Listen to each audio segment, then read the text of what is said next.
সবাইকে শুভ নববর্ষের অনেক অনেক শুভেচ্ছা।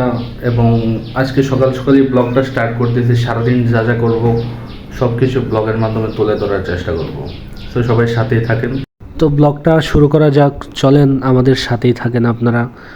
আজকে কি করি সারাদিন, পয়লা বৈশাখের দিন সবই আপনাদের সাথে আস্তে আস্তে একটু একটু করে শেয়ার করব কিছু কিছু মুহূর্ত। তো আমি এখন নিচে যাচ্ছি, সিঁড়ি দিয়ে নামতেছি।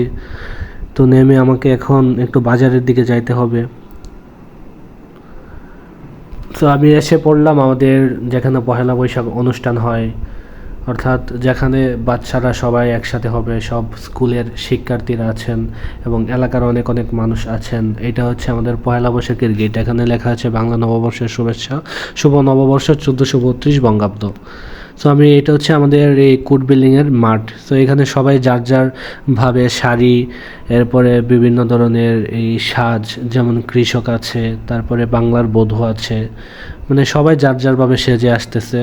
ওই দেখেন সামনে একটা দেখা যাইতেছে, এই বিভিন্ন শপ দেখা যাচ্ছে। তো এখানে পান্তা ইলিশ, তারপরে মানে পয়লা বৈশাখের দিন বাঙালি সংস্কৃতি অনুযায়ী আমরা যা যা খাবার পছন্দ করি, পিঠা, তারপরে নাড়ু, মানে সব কিছু এখানে পাওয়া যাবে একটু পর থেকেই। ওই দেখেন ওইখানে পুলিশ ভাইয়েরা মানে কন্ট্রোল করতেছে চারদিক, যেন সব কিছু সুন্দরভাবে অনুষ্ঠানটা সম্পন্ন হয়। এটা হচ্ছে পুরো একটা প্যান্ডেল অনুষ্ঠানটা আমাদের কোর্ট বিল্ডিং হয়েছিল। তো এখানে সব বাচ্চারা আছে, বাচ্চারা যার যারভাবে আনন্দ করতেছে, কথা বলতেছে। আর সামনে যে স্টেজের মধ্যে দাঁড়িয়ে আছেন একজন ম্যাম, উনি হচ্ছেন আমাদের এলাকার ইউনো ম্যাম। সো এটাই, সামনে লেখা আছে যে লুকোজ মেলা। এইখানে বাচ্চারা বিভিন্ন ধরনের সেজেছে। এখানে একজন মৌলবি সাজছে। তারপরে এইখানে আরও দেখাইতেছি, দাঁড়ান ওয়েট। এইখানে একজন এই উট সেজেছে, আর একজন গায়ের বধূ, পালকিওয়ালা, কৃষক, কৃষানি, ঘটক সব কিছুই আছে, মানে সব কিছু মিলাই ছিলাই। তো সবাই যার যারভাবে দাঁড়ায় আছে, সবাই ছবি টবি তুলতেছে। এখানে একজন দারোগাও আছে, মানে বাচ্চাটা দারোগা দারোগা সেজেছে। তো এখানে বিভিন্ন স্কাউটের বাচ্চারাও দাঁড়ায় আছে। স্কাউটের পরে আবার অনেক বাচ্চারা ডাক্তারের পোশাক পরছে। মানে যার যা ইচ্ছা, মানে ইচ্ছা মতো সাজো যাকে বলে, সবাই যার যারভাবে সাজার পরে এখানে একত্রিত হয়েছিল। সবাই এলাকার যারা যারা আছেন সবাই মিলা এই ছবি টবি তুলতেছে, ভিডিও করতেছে। এইটাই আনন্দ। তো বাচ্চারা কিছুক্ষণ পর থেকে আবার গান টান শুরু হবে। তো আমি আবার একটু ফুটেজ নিয়ে নিলাম, কারণ আমি এখান থেকে কিছুক্ষণ পরে চলে যাব। তো আশা করি সবার কাছে ভালো লাগতেছে এই ভিডিওটা। এইখানে যাদের দেখতে পাচ্ছেন ওনাদেরই হচ্ছে আসল পহেলা বৈশাখ, মানে আসল আনন্দটাই এখানেই। একটা মাস তারা ধান তুলবে রোদের মধ্যে, মানে রোদ টোদ না মেনে, রোদ ঝড় বৃষ্টি যা কিছুই আসুক।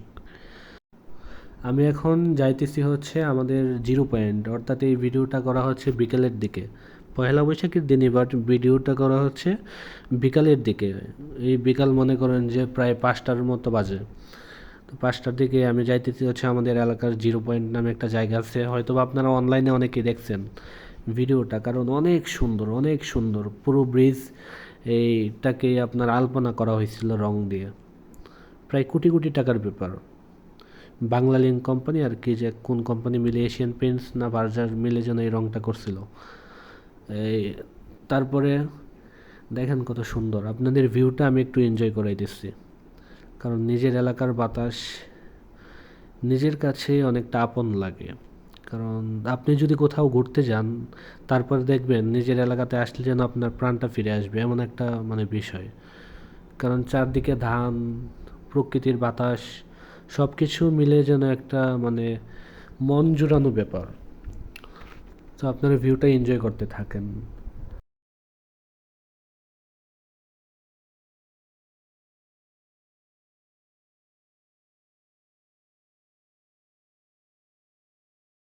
আলাদাই একটা শান্তি ভাই আসলে।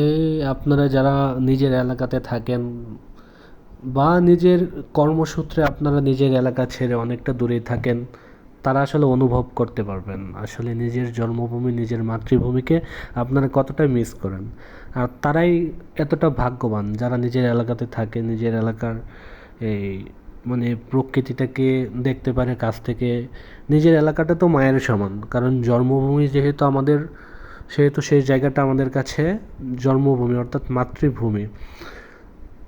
তো চারদিক দেখলেই যেন কেমন একটা মনটা ভালো হয়ে যায়।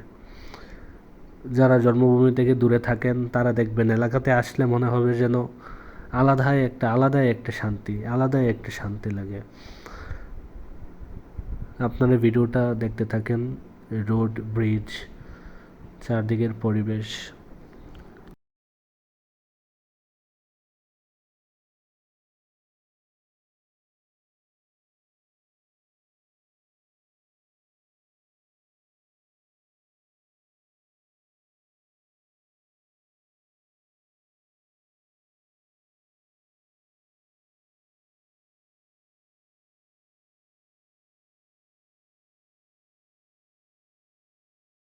সো এসে পড়লাম আমাদের প্রাণপ্রিয়, আমাদের সকলের পুরা বাংলাদেশের ভাইরাল জায়গা, অর্থাৎ অষ্টগ্রামে 0 পয়েন্ট। এই জায়গাটাকে বাংলাদেশের প্রত্যেকটা মানুষ চেনে, অর্থাৎ বলতে গেলে একটা ভাইরাল একটা জায়গা। তো আপনারা সবাই ঘুরতে আসবেন এখানে। আমরাও এসে পড়লাম আমাদের ঠিকানায়, আমাদের 0 পয়েন্ট। তো আমার সাথে যাকে দেখতে পাচ্ছেন আমাদের এই ভাই হয়, বন্ধু বলতে পারেন। তো আমরা সবাই যাইতেছি। তারপরে আবার আপনার মনে করেন যে বিভিন্ন অনুষ্ঠান হইলে দেখা যায় যে ঈদ বা নববর্ষ হইলে মানে বাহিরের থেকে অনেক মানে উশৃঙ্খল ছেলেপুলেরা আসে এলাকাতে, মানে বাইক টাইক উড়াধুরাভাবে চালায়। মানে তারা এটা খেয়াল করে না যে মানে একটা মানুষের ক্ষতি হয়ে যেতে পারে, বা অ্যাক্সিডেন্ট করলে তো মানে প্রাণটা পর্যন্ত চলে যেতে পারে। এই জিনিসটা অনেকেই খেয়াল করেন না। আপনারা যারা বাইক চালান অবশ্যই এই বিষয়টাকে একটু খেয়াল রাখবেন। তো আমরা হাঁটতেছি আসলে, এই যে আমাদের এই 0 পয়েন্টটাতে আসলে মানে অনেকটা ভালো লাগে, কারণ এই মানে পুরো একটা হাওরের মধ্যে আপনার এই মানে এই রাস্তাটা দুই দিকে কিন্তু একদম হাওর। তো যে বাতাস, নাই কোনো কোলাহল, নাই কোনো ধোঁয়া, মানে একদম প্রাকৃতিক অথেন্টিক আপনার বাতাসটা পাবেন। তো এখানে সিরিয়ালে দেখতে পাচ্ছেন, মানে একদম সিরিয়াল অনুযায়ী এখানে ফুচকা, এখানে শরবত, মানে ফুচকার দোকানে প্রায় 5, 6টা, 7টা আছে। তো আমি যে দিন গেছিলাম আসলে ওই দিন ছিল পহেলা বৈশাখ। তো সেই উপলক্ষে আরও অনেকটা ফুচকার দোকান বসছিল। ভাবছিলাম হয়তো আরও অনেক অনেক মানুষ হবে, কিন্তু এতটা মানুষ হয় নাই এই 0 পয়েন্টটা আমাদের এখানে। যতটুকুই হয়েছে ততটুকুই আপনাদের দেখানোর আমি চেষ্টা করতেছি। এইটা হচ্ছে আমাদের পুরো একটা মানে 0 পয়েন্টের যে ভিউটা আর কি।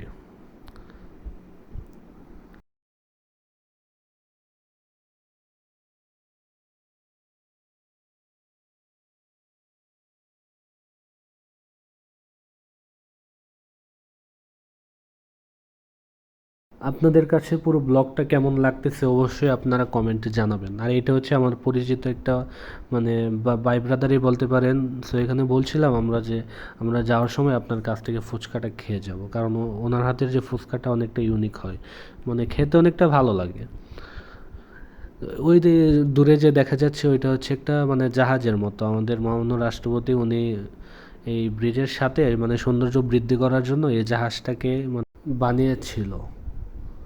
তো প্রায় সন্ধ্যার দিকে আমরা অনেকটা ঘোরাঘুরি করলাম। তো আপনাদের আবার একটু দেখানোর চেষ্টা করতেছি আমাদের যে 0 পয়েন্টটা, মানে ঈদের সময় সামনে যে কোরবানির ঈদ আসতেছে ওই সময় আরও প্রচুর মানুষ হবে, প্রচুর মানুষ। তো ব্লগটা এই পর্যন্তই।